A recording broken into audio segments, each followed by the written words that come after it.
I think that, you know, through my, like, from 2016 up until now, like, my social media presence, my online presence has allowed more people, genders, race, socioeconomic status to tap into me.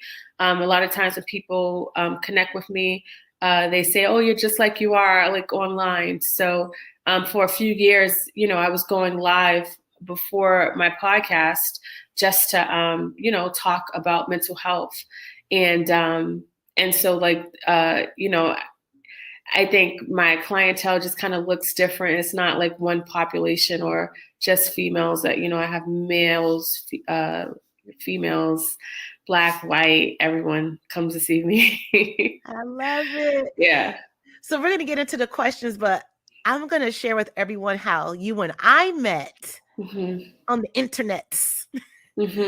So as I was going through my own personal development journey, and I stopped watching TV for a year. Matter of fact, it was the weekend Kobe. It hurts me. The weekend Kobe passed away. Maybe a little before that, and I stopped watching TV, and I just deep dive right into podcasts, and I came across Celeste, and I did a deep dive on all her podcasts. And at the time I was going to therapy, and I remember I was listening to Celeste when I was at work. And so when I got home, I was just replaying what I heard on the podcast. And one sentence she said that was a game changer. She said, we go through life just living and surviving, but thriver when you want to thrive for yourself.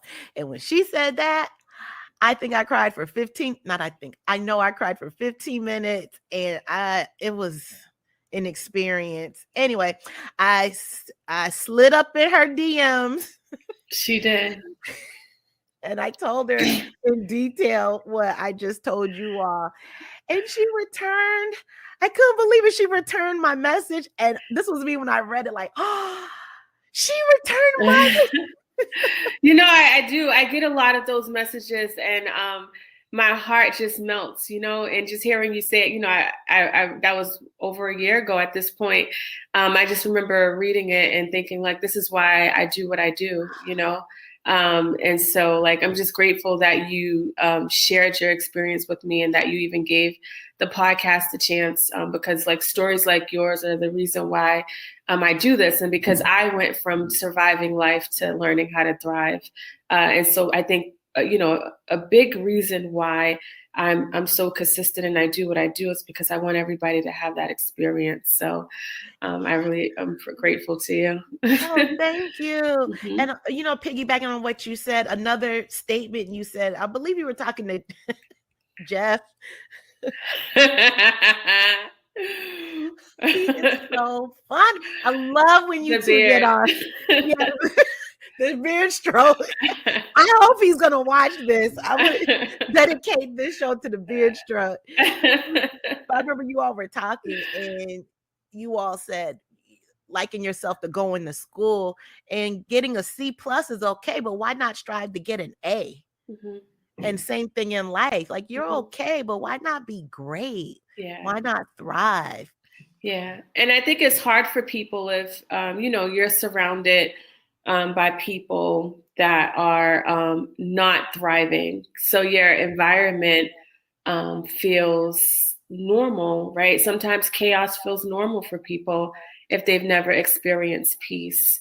And so, like, my goal is, you know, when I see clients, is to help them just kind of recognize that pattern of, like, you know what, I find myself kind of content in chaos, and helping them see a different story, because they've only seen one story their entire life.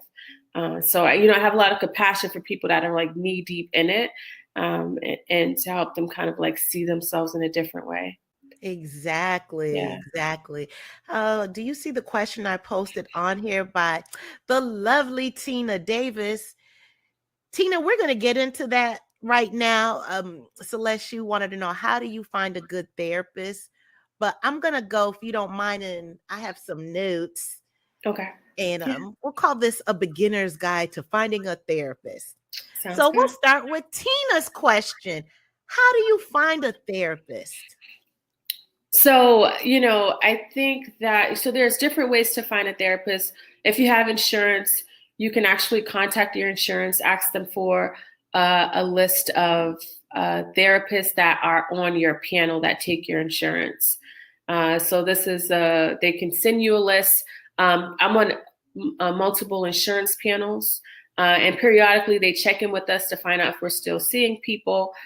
So that's like one way. Another way is Psychology Today. On Psychology Today, you can actually type in your zip code, you can type in the issue, and even the insurance you have, and search and look up their profile. Some people have their company's website there, so you can kind of vet in that way as well. And then, depending on, there's like smaller places like InnoPsych, Therapy for Black Girls, Therapy for Black Men. There are some databases that, like those I just mentioned, these three, that specifically targets Black clinicians. If people are specifically trying to find a therapist that looks like them. I will say that, there's not a lot of Black therapists. So, I wouldn't deter I would definitely welcome the idea of giving a therapist that may not look like you a chance if you are struggling with finding someone that looks like you. Because I've heard a lot of people talk about getting what they need from, maybe someone that didn't look like them, and they got them up till so far, and then they needed a little bit more, especially if you're struggling. But those are some ways to kind of like search a database and get what you need for looking for a therapist. Right. And it's not as difficult. This is just my opinion. It's not as difficult. Just because so much the technology that's there now and the information overload. What I love about Psychology Today, I believe you could even put in what gender you want. Yep. Do you want a Black woman, Black man, white? Yeah. Everything. And look at their picture. I will say though, I think when we're struggling, trying to find someone can be hard because sometimes you're playing phone tag, sometimes you're playing email tag with the clinicians, right? It's not like calling a doctor's office and seeing a doctor. You can go in, you got some kind of like issue, you speak to anybody for that. It's not, you don't need an intimate connection with a therapist. But I do know like the beginning stages of searching can feel very challenging.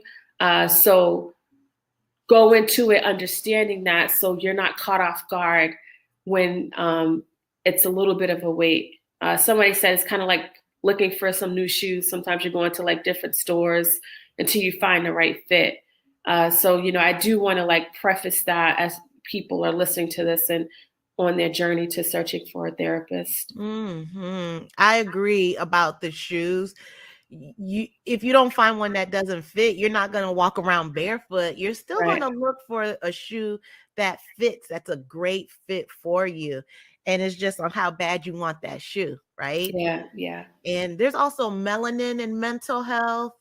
Black girls can heal. There's a lot, even if you go on Instagram and just type in something, you'll see so many therapists. And here's another, I agree with this statement, what Tina said. Mm-hmm. I mean, yeah, I'm with her. Mm-hmm. But to each his own, and whatever works for that, whatever shoe works for you, wear it. Mm-hmm, mm-hmm. And, as you're searching for, a good fit, I would definitely encourage people to think about, some podcasts like this, right? They have a lot of podcasts too, where therapists, like Therapy for Black Girls is one, where Dr. Joy has other therapists that come on. There are some other therapy podcast platform. Black Girls Heal is one by Sheena Tubbs. She's really good. She's really good. And so like podcast may not be the thing. Maybe YouTube may be your thing, or even some kind of like support group. Therapy for Black Girls has a sister circle where they do different things for like $10 a month. And then she has a platform on Thursdays for 1 hour where people can join the Zoom for free, where they can ask questions. So I know there's more than just Therapy for Black Girls. I bring her up because, I've been following her for a while. Yeah, she's amazing. But I know like there's other platforms that are doing similar things. So even if you just do a Google search, Black Girl Support Group, through my podcast and my, research, there's a lot of people that are doing different things. So I definitely would encourage you not to like put a pin and say my healing is on pause because I'm waiting for a therapist. I want you to look at the therapy as one tool that you're utilizing to help work through the stuff that you're struggling with, and not the only tool.